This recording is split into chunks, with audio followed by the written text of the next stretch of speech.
명상과학이라고 하는 말, 명상에 과학이 또 붙어 있습니다.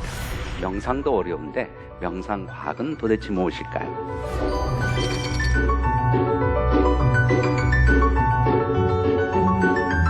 우리의 마음을 치유해주는 가장 직접적이고 빠른 효과가 바로 음악이죠. 눈을 감고 자신의 그리움과 추억을 돌이켜보시면서 명상을 해보시는 것은 어떨까요?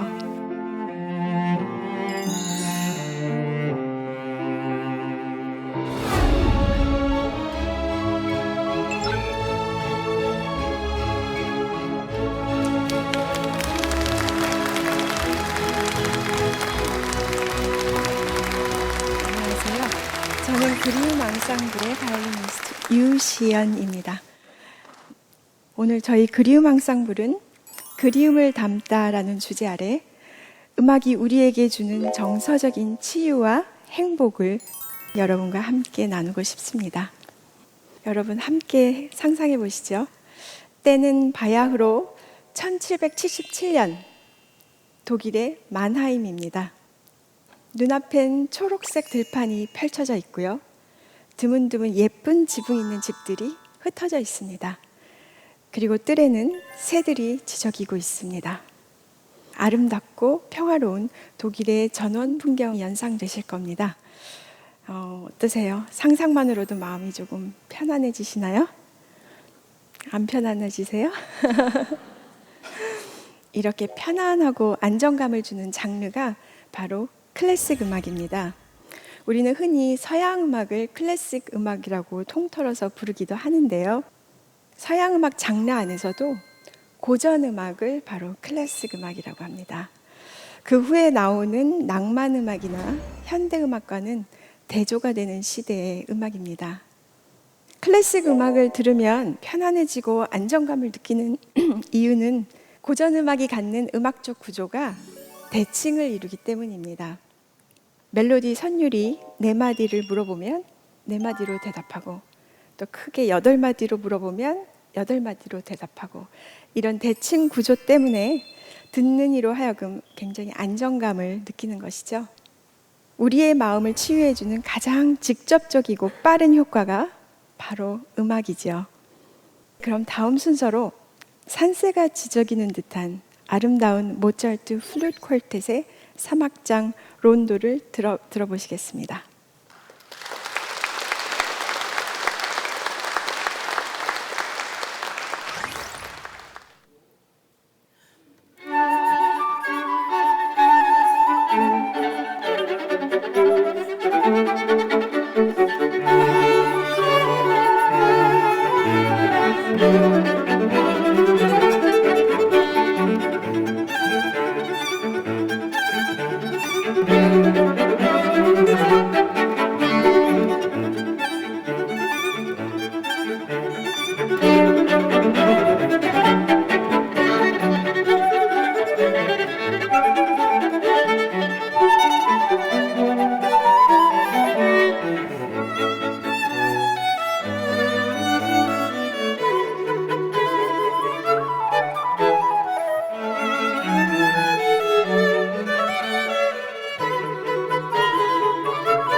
네,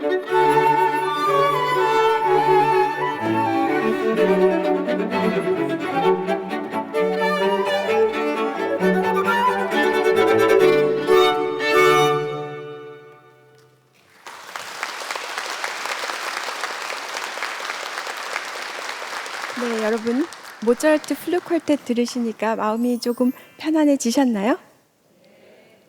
우리가 지루하고 답답할 때 밝고 명랑한 음악을 들으면 기분이 좋아집니다. 그러면 내가 지금 힘들고 괴로운데 신나는 음악을 들려주면 어떨까요? 더 짜증납니다. 그렇죠? 왜냐하면 속상한 나의 마음을 알아주지 않기 때문입니다. 원래 인생은 신나는 일보다 힘든 일이 더 많잖아요. 그래서 오랜 세월 동안 전해 내려오는 노래들은 다 구슬픈가 봅니다. 우리 마음을 달래주려고요. 그럼 제가 이곳 카이스트 오디토리움에 오신 분들께 특별한 비법 하나를 알려드리겠습니다. 나폴레옹도 즐겨 이용했다는 음악 병법인데요. 옛날에 바로 다음 날이면 전쟁터에 나가서 치열하게 싸울 병사들에게 전날 밤에 힘찬 행진곡 대신 아주 슬픈 민요나 마음이 울컥하는 어머니 노래를 들려줬다고 합니다. 그러면 수백만 병사들이 함께 눈물을 흘리며 노래 부르고 가슴 깊은 곳에서부터 뜨거운 힘이 치밀어 올라서 다음날 전투에서는 승리했다는 전설이 있습니다. 전쟁을 승리로 이끌고 모든 이의 마음을 하나로 합할 만큼 음악이 인간에게 미치는 영향은 아주 굉장한 것입니다. 그리움 앙상블이 다음에 들려드릴 프로그램은 한국의 민요와 동요들로 꾸며보았습니다. 저와 피아니스트 이형민 씨가 연주할 건데요. 제가 연주할 아리랑은 경기도 서울의 선비들이 즐겨 부르던 긴 아리랑을 각색한 것입니다. 풍류 음악의 기품과 선비 정신이 깃들여 있는 아리랑입니다.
이소월의 시 엄마야 누나야 강변상자는 행복한 삶에 대한 동경과 어린 시절에 대한 그리움을 소박한 감정으로 노래한 민요풍의 노래이지요.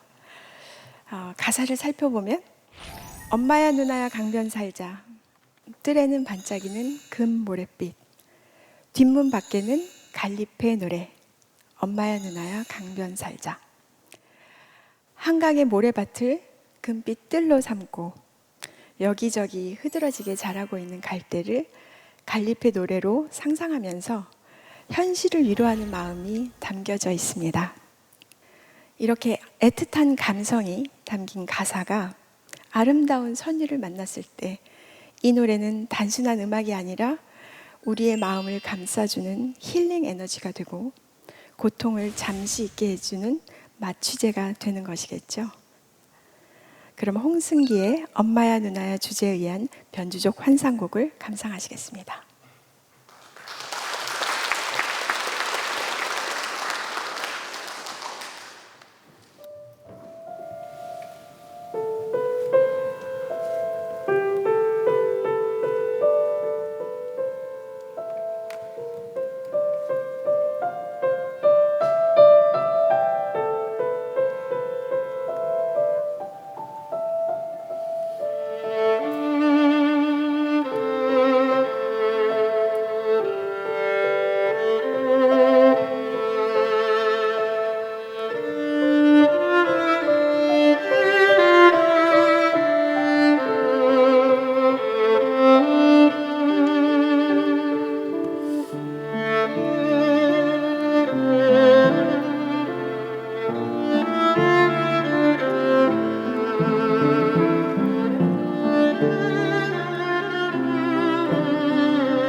그리움 앙상블 연주가 즐거우셨나요?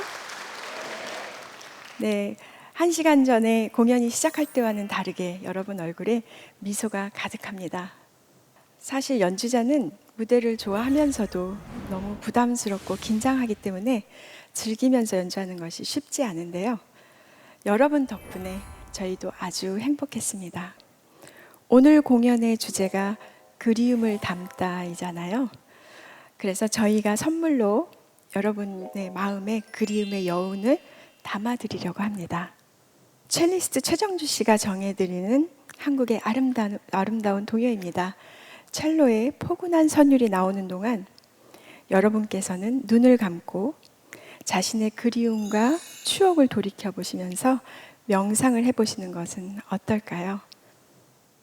여러분께서 눈을 살짝 감으시는 순간에 연주자는 바로 여러분 앞으로 다가와서 나만을 위한 음악을 연주한다고 느끼실 것입니다. 명상 속으로 극히 빠져드시길 바랍니다.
안녕하세요. 방금 그 그리움 앙상블 선율이 아직 가슴 속에 따뜻하게 흐르고 있는데, 과학기술 시대 명상을 만나다라는 큰 주제로 명상과학 아고라 마지막 강연 제가 나섰습니다. 그래서 오늘 저는 여러분들과 함께 명상과학연구소, 좀 생소하지 않습니까? 과학기술대학에서 명상을 과학적으로 연구하는 연구소를 세웠다. 아시아에서 처음으로 과학기술대학을 만들고 홍콩, 싱가포르, 일본까지도 이 카이스트를 벤치마킹해서 쭉 연구를 하고 있답니다. 그래서 오늘은 여러분들께 이 명상과학연구소의 설립 취지가 뭔지, 그리고 현재 명상이 세계 유수 대학에서 어떻게 연구되고 있는지, 그 맥락 속에서 카이스트 명상과학연구소는 앞으로 어떤 일을 할 것인지에 대한 얘기를 여러분들과 편안하게 나누려고 이 자리를 마련했습니다. 자, 먼저 명상과학이라고 하는 말, 명상에 과학이 또 붙어 있습니다. 명상도 어려운데 명상과학은 도대체 무엇일까요? 여러분들 오늘 이 강연회 왜 오셨습니까? 아마도 좀 더 행복하려고 오셨을 거예요. 근데 행복이 이 강연 끝나고 나면, 집에 돌아가면, 이 강연을 잊고 나면 함께 하지 않습니다. 지속적인 행복을 갖기가 쉽지 않습니다. 그래서 옛 선인들은 지속적인 행복, 계속되는 행복을 갖기 위해서는 삶과 이 우주에 대한, 세상에 대한 깊은 통찰이 필요하다. 그래서 진리를 탐구하고 발견해야 된다. 그래서 우리 인간들은 진리 탐구를 합니다. 대학은 진리 탐구의 전당이죠. 진리 탐구와 행복을 체화한 사람들은, 이건 아주 자연스럽게 이것을 나누려고 합니다. 그 나눔의 행위가 사랑이고 자비이죠. 우리 인간들은 전부 이 세 가치를 추구하면서 살고 있다 해도 과언이 아닙니다. 그래서 아주 쉽게 이야기하면 이 세 범주 안에, 가치의 범주 안에 명상도 들어있고 과학도 들어있습니다. 명상과 과학이 합쳐지는 부분, 이 부분을 아주 단순하게 명상과학이라고 정의하고 저희들은 연구를 시작하려고 합니다. 자, 그럼 명상이란 무엇일까요? 저희들이 내리는 명상의 정의는 이렇습니다. 명상은 밖으로 향하는 마음을 안으로 향해서 그 안에서 이 몸과 마음의 조화로움을 발견하는 겁니다. 이 몸과 마음은 원래 조화롭습니다. 늘 균형 잡혀 있습니다. 늘 혼돈 속에서도 대칭감 있게 늘 근원의 마음을 가지고 우리는 살아가고 있습니다. 하지만 생각이나 감정, 그리고 다섯 감각기관으로 들어오는 수많은 정보들 때문에, 특히 이 디지털 문명 시대 우리들은 그 정보들에 의해서 우리의 몸과 마음의 고유성이, 조화로움이 깨져 있는 상태입니다. 그래서 명상은 항상 가장 먼저 몸에 집중합니다. 몸에 집중하는 아주 좋은 방법은 호흡에 집중하는 겁니다. 그래서 생각을 천천히 하게 되고, 어떨 땐 생각을 다 놓아버리고, 또 감정도 다 놓아버리고 본래의 몸과 마음 상태로 회귀해서 깊은 심연으로 들어가는 것입니다. 그렇게 되면 우리가 진짜 잊어버리고 있었던 우리의 본래의 고향이 드러나고, 그것을 확인하면 우리는 통찰과 지혜, 삶에 대한 깊은 지혜가 나오고, 삶에 대한 깊은 지혜를 경험한 사람들은 그것에 의해서 정말로 따뜻하고 훈훈한 사랑과 자애와 연민, 자비의 마음으로 삶을 살아가게 되죠. 그래서 명상은 이러한 덕목들을 다 포함하고 있습니다. 근데 이러한 명상들이 고대 종교로부터 쭉 전승돼 왔어요. 그런데 현대에 와서는 이게 종교의 전유물이 아니라 정말 많은 대중들이, 시민들이 함께 할 수 있는 것이라고 하는 것을 동양에서는 옛날부터 그렇게 생각해 왔었지만 서양의 과학자들이 지난 3, 40년 전부터 여러 대학에서, 유수 대학에서 과학적으로 이걸 검증하기 시작했어요. 그래서 서양 사람들은 명상을 contemplation, meditation 등 다양한 용어로 번역을 합니다. 또 하나 명확하게 정리하고 넘어가야 될 용어가 있습니다. 마음 챙김이죠. 이 마음 챙김은 영어로 mindfulness인데요. 서양의 명상이 전해져서 과학화하게 되는 여러 가지 과정들이 있지만 그 중에서 최근에 가장 많은 연구 논문이 나오는 것이 마인드풀니스에 대한 논문들입니다. 하지만 이 마인드풀니스도 역시 명상의 범주 안에 속합니다. 명상이 더 큰 영역이고요. 마인드풀니스는 그 안에 속한다고 볼 수가 있습니다. 자, 그러면 도대체 그럼 명상 과학은 어떤 명상 수련법들을 가지고 과학적 연구를 실험을 할까요? 행복 추구, 진리 탐구, 사랑의 배품, 이 덕목을 실천하려고 합니다. 명상 과학은 바로 이 범주 안에, 이 가치의 범주 안에 있습니다.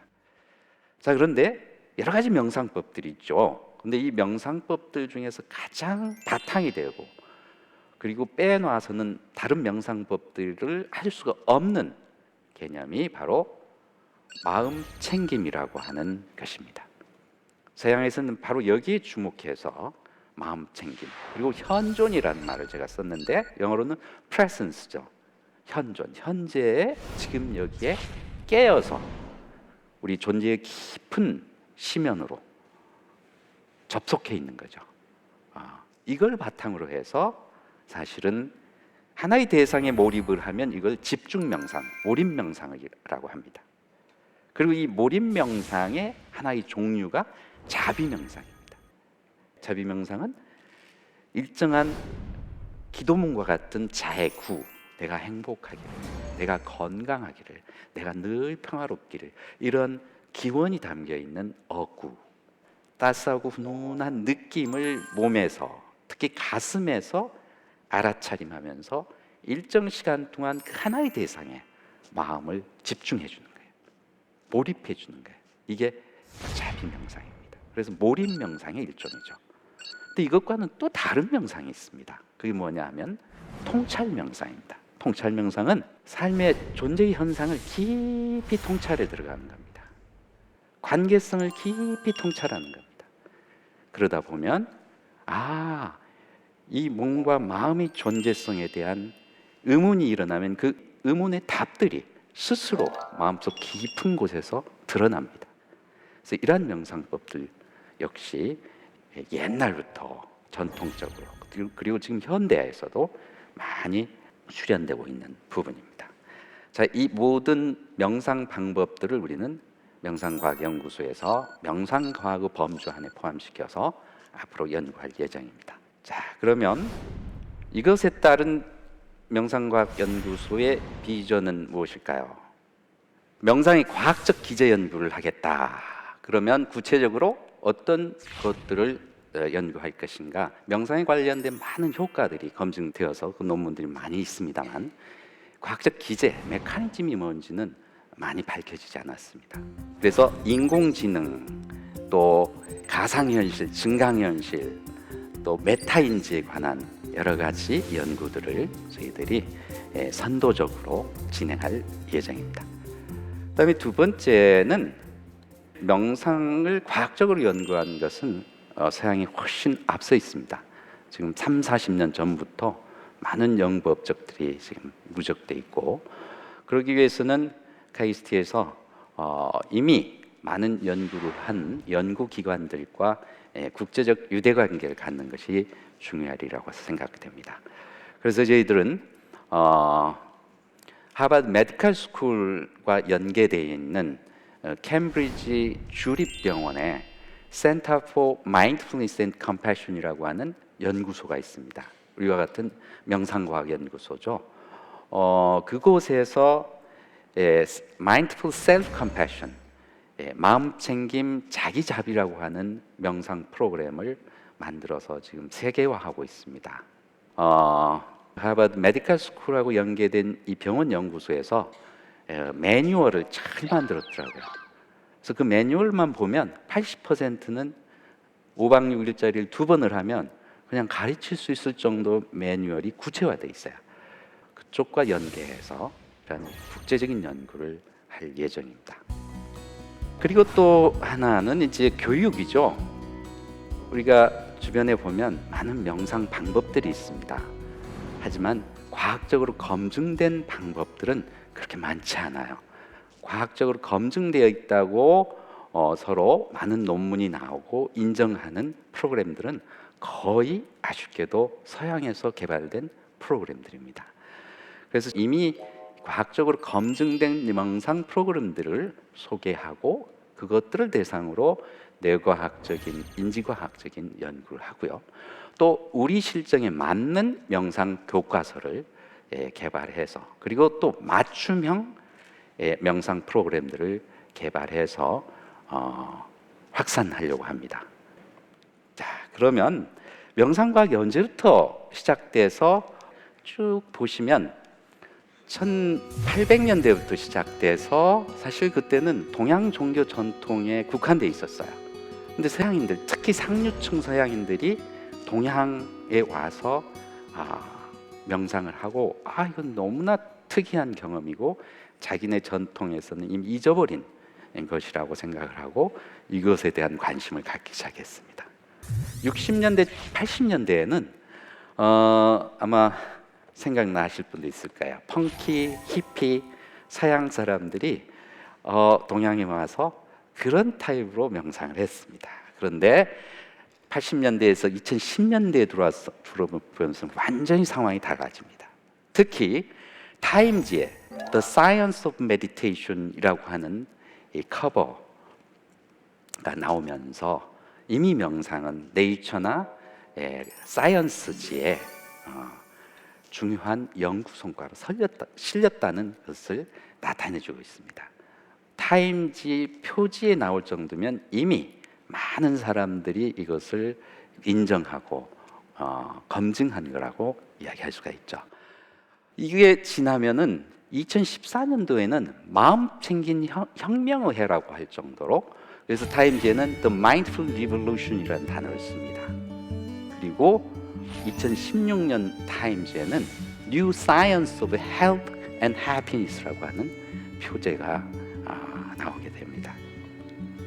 그 이후로 사실은 명상이 지금까지 굉장히 많은 연구가 진행이 되고 있고 대사회적으로 대중화되고 있고 과학화가 매우 빠른 속도로 되고 있습니다.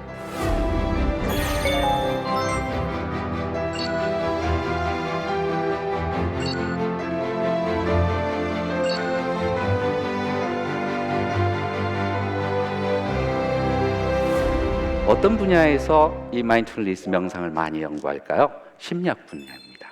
그리고 정신의학, 그리고 세 번째가 이 신경과학, 인지과학 쪽입니다. 기타 많은 곳에서 연구가 되고 있는데 한국도 동양은 비슷합니다. 근데 한국과 지금 서양의 연구가 틀린 점들은 과학적 연구가 여긴 매우 많고요. 특히 과학기술적인 그 도구들을 준용해서 질 높은 연구를 해내고 있지만 한국에서 나오는 논문들은 아직까지는 과학적으로 아주 우수한 그런 논문들보다는 이제 다른 유의 논문들이 더 많다고 말씀드릴 수 있습니다. 그래서 사실은 카이스트 명상과학연구소의 설립 의미가 저는 여기에 있다고 봅니다. 대중들에게 명상이 다가가려면 종교성 또 신비성 이런 것들이 다 배제돼야 되거든요. 그러려면 과학적인 검증 절차를 통해서 이게 입증이 돼야 됩니다. 자, 이제 명상과학의 중요 연구가 뭘까에 대해서 좀 정리를 하고 넘어가겠습니다. 뭐 여러 가지 연구가 있지만 저는 이 디폴트 모드 네트워크 영역의 활성도가 감소한다. 뭘 하면? 명상을 하면. 무슨 말인지 잘 모르시겠죠? 아주 쉽게 설명드릴게요. 디폴트 모드 네트워크라고 하는 것은요, 우리가 명상을 할 때 활성화되는 부분이에요, 사실은. 그래서 전전두업과 그것과 연관되어 있는 두뇌들이 활성화돼서 더 명료하게 사고할 수 있는 그런 뇌의 환경이 되는 거죠. 그런데 사실은 우리가 명상하지 않고 멍하게 있을 때 또한 이게 활성화됩니다. 근데 멍 때리기와 명상이 같겠어요? 틀리겠어요? 멍 때리기가 명상입니까? 아닙니다.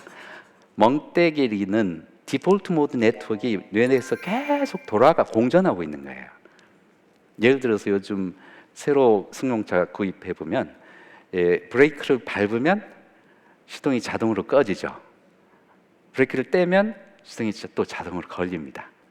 브레이크를 밟았는데도 계속 돌아가는 것은 이게 공회전이에요. 연료를 쓰고 있는 겁니다. 우리가 아무 생각을 하고 있지 않는다 해도 생각은 계속 돌아가면서 에너지를 씁니다. 사실 아무 생각을 하지 않으려고 해도 생각이 더 많이 나죠. 이게 이제 공회전하고 있는 거예요. 근데 명상 기법을 아는 사람들은 딱 거기서 대상에 집중함으로써 공회전이 정지됩니다. 그래서 명상은 먼저 멈추는 거예요. 멈추고 깊이 바라보는 거죠. 자, 그리고요, 또 중요한 연구는 공간 피로는 있으나 자비 명상으로 인한 피로는 없다 하는 연구가 아주 많이 지금 알려져 있습니다. 사실 심리학에서요, 우리가 상대방에게 계속 공감을 해주면 처음에는 참 좋은데 나중에는 내 스스로가 굉장히 피곤해지는, 이걸 공감 피로라고 합니다. 우리 사회에 그런 직업을 갖고 있는 분들이 주변에 꽤 많죠. 감정 노동 하시는 분들이.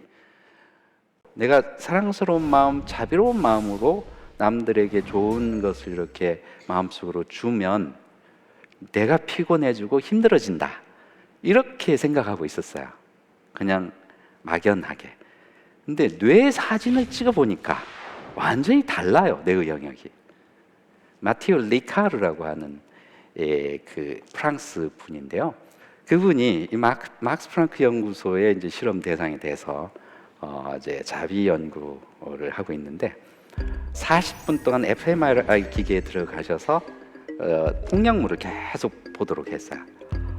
그랬더니 굉장히 피곤하죠. 40분 후에 나오셨는데 걸음도 제대로 못 걷고 너무 힘들어.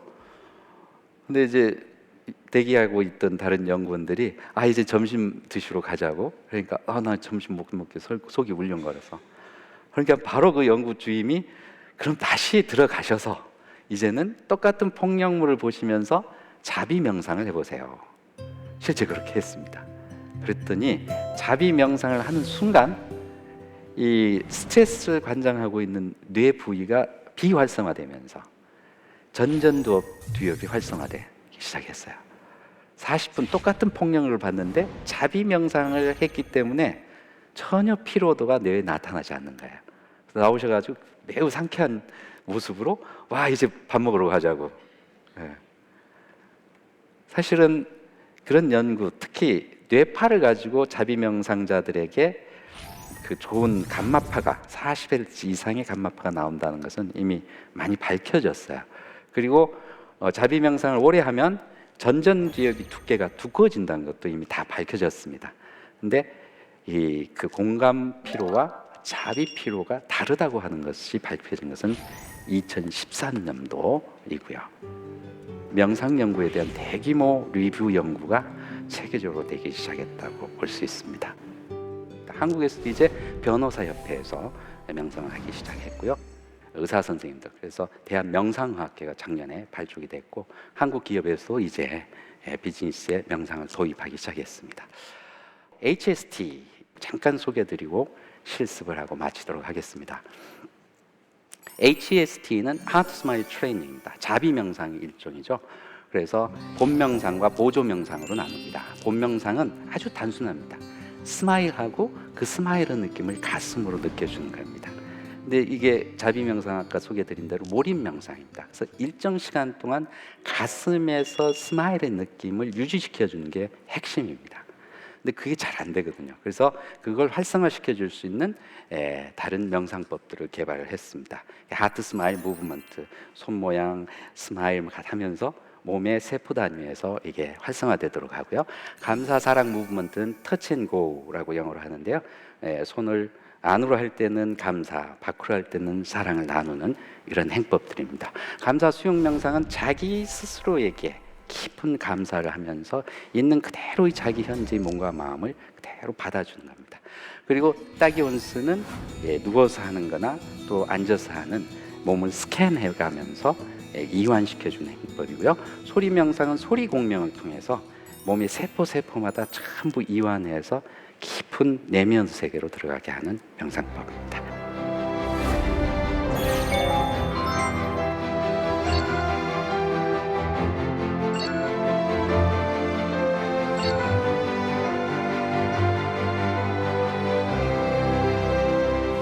자, 그러면 우리 하트 스마일 명상을 한번 하고 오늘 마치도록 하겠습니다. 자, 모든 명상의 자세는 허리가 중요합니다. 그래서 허리를 좀 편안하게 하면서 세워주시면 되고요. 그 다음에 어깨에 힘이 많이 들어가 있을까요? 어깨 힘을 쭉 펴서 내려놓습니다.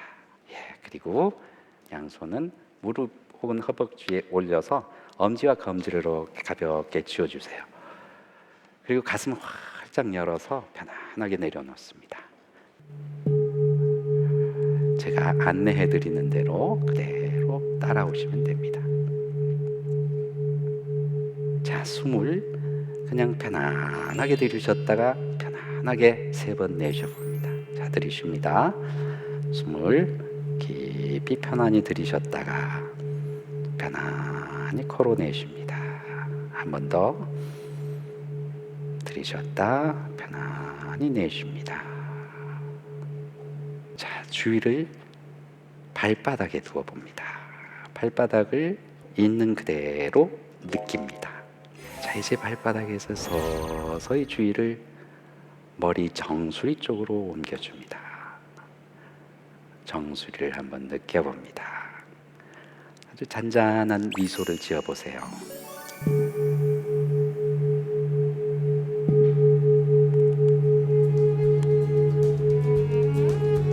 조용히 눈을 뜨시고요. 몸을 천천히 움직여 주시면 되겠습니다.